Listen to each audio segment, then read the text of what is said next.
So I do occasional rants, and you might wonder why I'm showing a dark road on a dark night. Well, because it's a perfect theme for where we are in America. We're on a dark road and on a dark night, headed somewhere even darker. Now, there was a rally over the weekend in D.C.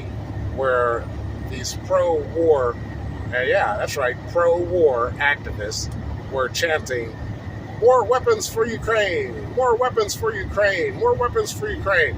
I mean, do you understand where this ends up with all this escalation? More weapons, more weapons. We're talking about a nuclear-armed nation, Russia, who seems to have a lot of support from China. There's nothing good that can come from escalating this war. Do you think that the United States is so powerful, godlike, that no matter what the issue is, that they can magically solve it? No, the United States is a vulnerable nation, just like any other nation.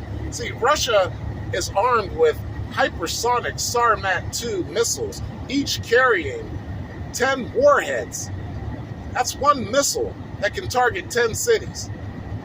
Now, if you think by escalating the war in Ukraine that somehow you're going to scare the Russians to tuck their tails and go home, do you think that America can just waltz in there with NATO and beat them up and they're going to say, okay, you guys win, we're sorry? No, it doesn't work like that.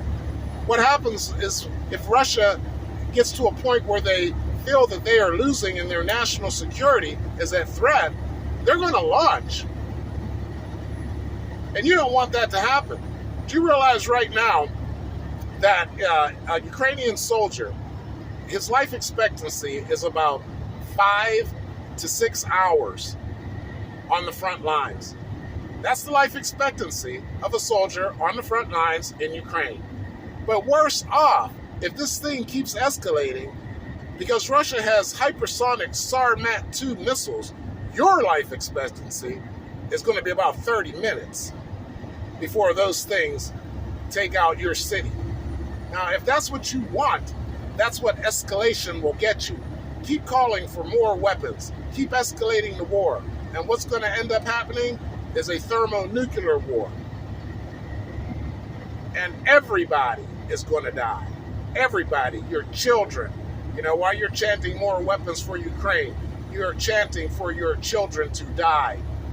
When you're chanting for more weapons for Ukraine, you are chanting for your family members, your friends, your neighbors to die, because that's where it's going to end up if it doesn't stop. And you're going to see yourself on a dark road, just like you see in this video, going to an even darker place. Well, that's the end of this rant.